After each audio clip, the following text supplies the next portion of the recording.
Namaskaram and a very good evening to everyone. Raghuram sir has been quite liberal in his praise for me, right? I hope I stand up to that, right? And then, yeah, I have been teaching physics for the last 25 years. Starting from this June, I have entered 26th year of teaching. And I've been fortunate enough to have, curious minds, lots and lots of curious minds as my students, right?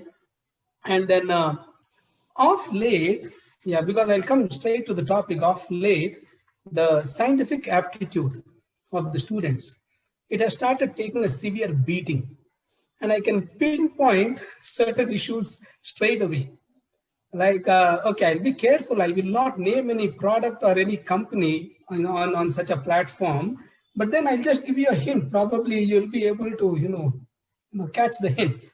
There is an ad which comes during IPL matches, ODIs. I mean, the moment there is a cricket match, there is this ad. There is a playground shown in the background.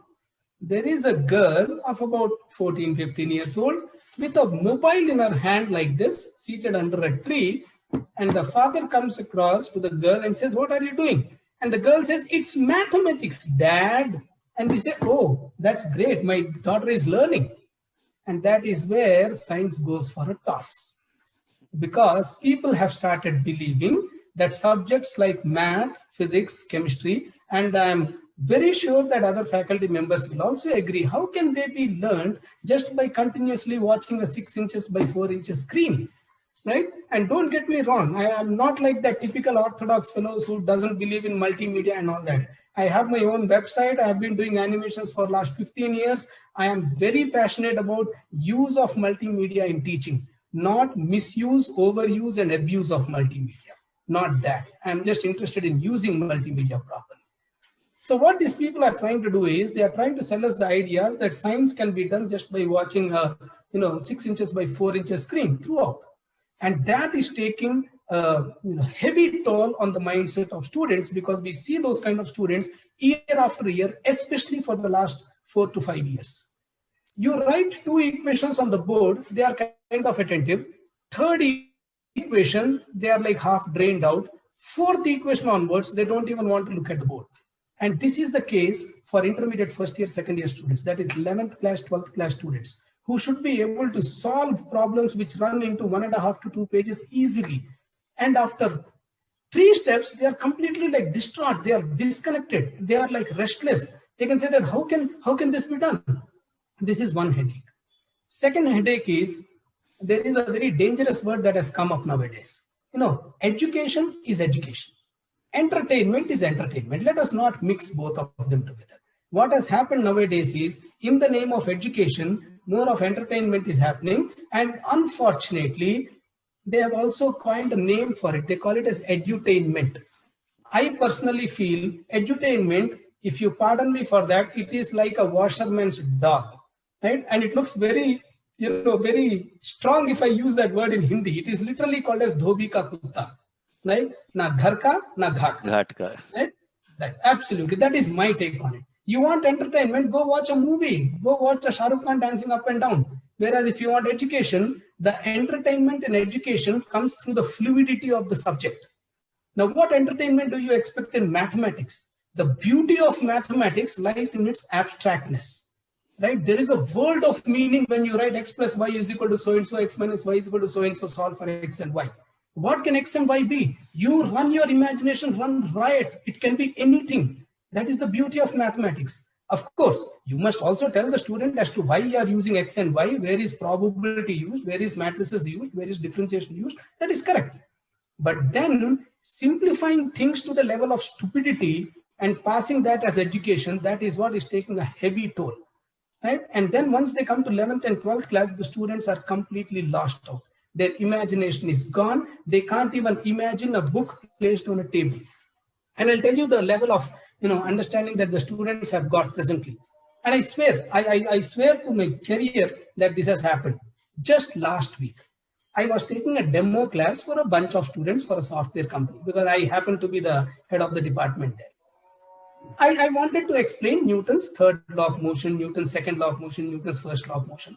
I asked them Newton's first law of motion. They gave me some examples from, not from day-to-day life, the same textbook examples, they gave me that. Then I said that in your room right now, can you give me an example of Newton's first law? I waited for 2 minutes. None of them were able to give me the Newton's first law example. Then I said, okay, carefully observe. There will be a laptop or a mobile in front of you. They said, yes, sir. I said, okay, very good. And last 20 minutes have been taking a demo class. Yes, sir. Then I said, carefully observe, because physics is full of observations, this, that, and I wove a story around it for 5 minutes. Then I said, carefully observe the laptop for 17 seconds. I just, picked up a word out of random and I said 17 seconds. After 10 seconds, carefully, if you observe, the laptop would have risen just by about 2 to 3 millimeters. I literally said that you will find that the laptop will be going up by 2 to 3 millimeters. Carefully observe. And honestly, out of 18 students, 17 students actually replied saying that yes, they could see the laptop moving up. This is the state of affairs nowadays. No observation, right?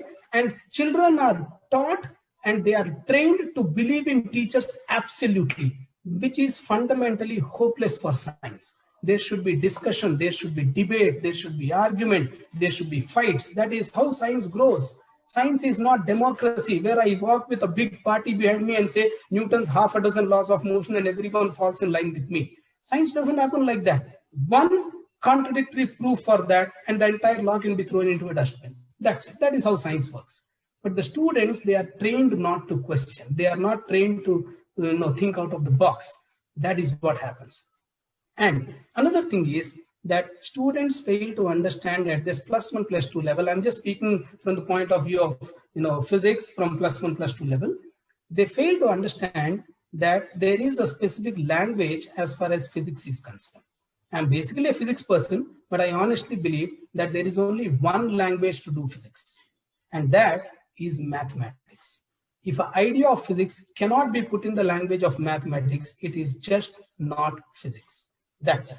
At least up to this stage. Now, don't get me wrong by bringing metaphysics and all that into this. I'm not speaking of that. At least the physics that is taught and learned at +1, +2, or 8th, 9th, 10th, 11th, 12th level.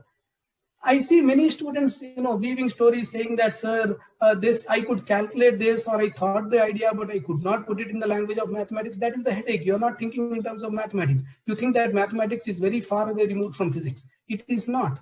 Think about it in the terms of mathematics and that will be fine. Right? So these are the few things that I wanted to share. Mathematics being the language of physics, the attention span of students, right? And the way the teachers also discuss, because if their English language is also proper, then the students will also get the same thing. I have seen teachers at 11th and 12th class level saying that consider a conductor in which current is applied. How can current be applied? You don't apply current. Current flows in the conductor. What you apply is a potential difference. You apply the potential difference, then the current flows. Now, this kind of a language, it flows down to students and they start also using that kind of language in the class.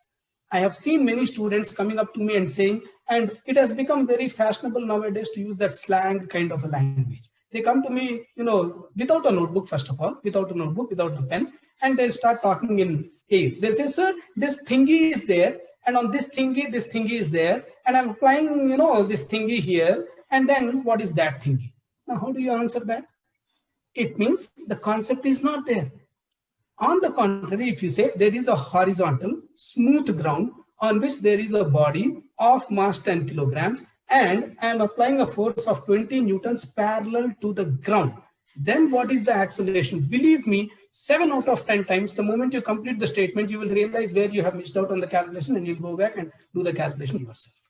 Put it in absolutely the right words, right? Don't mess around with the word. These kind of things have to be taught to the students. English should be incorporated while learning, while teaching language of mathematics. If all that is done, then that will be good, right? And using multimedia animations. I'll just, Raghuram sir. Please. 2 more minutes. Yeah, 2 more minutes. Right? So I'll just initiate this screen share. For example, this is the kind of PPT that I use for my online classes. And I type it everything in the Newton's laws of motion part 1. What are the things to be discussed? Then Newton's first law. the statement and the analysis. There is so much of an analysis for Newton's first law.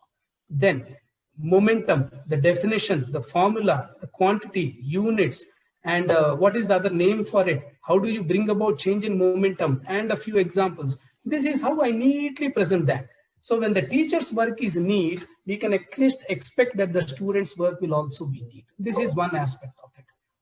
Another aspect that I would like to show is the correct use of multimedia in the field of teaching. I'll just show you one animation for that. This is where I keep all my 11th class, 12th class animations. Let me see if wave optics is there. Yeah, wave optics, and this is optical path difference. Okay, right. So here, now you can see that there is a wave moving. Of course, because it has to play over the internet on your screen, then the motion might be a bit jerky there. Yeah. But then at least you can see these waves moving. And you can choose 2 points, point A and point B. You can move this point around. And you can move this point also around. Now I can see that particles at A and B, do they move in synchronization or do they move without synchronization? Now it will be very difficult for the student to imagine. But if I show you this, you can definitely see that particles at A and B, as the wave is propagating, they are not in a synchronized motion. Whereas if I move this a little bit here, like this, now you can see they are going up and down simultaneously. Yeah. In one simple step, I can tell them what is coherence, what is not coherence, what is being in phase, what is being out of phase, and I can move this further apart like this, and then tell them whether that will be in phase even now. And you can see that it is slightly out of phase, like one is trying to lag behind the other. Yeah. Like this, we can show them lots and lots of animations. I've got, quite a lot of animations here, and my website is there. If anyone has the interest, they can just log into that sigmaprc.in. That's it. No login, no password, direct access, right? And if you people can give me any ideas further to develop any animations, most welcome. I'm trying to convert all my animations from Flash to HTML5 canvas. That is the latest accepted standards. Every possible minute in the day that I can pull out, I'm investing on that. So let me see if I can convert all my 250 or plus animations in that HTML5. And I request everyone who is present here, if you think of any animation that can be done, that can be useful for teachers and students in general, I'll be very happy to develop it. And that will always, as a promise, be available free in my website. I will not even ask for an email or a phone number for that. It will be there, download, use. That's it. Nothing more than that. Right? Thank you, Raghuram sir, for giving me this opportunity. Thank you so much. Could you please unshare the screen, please? Yeah.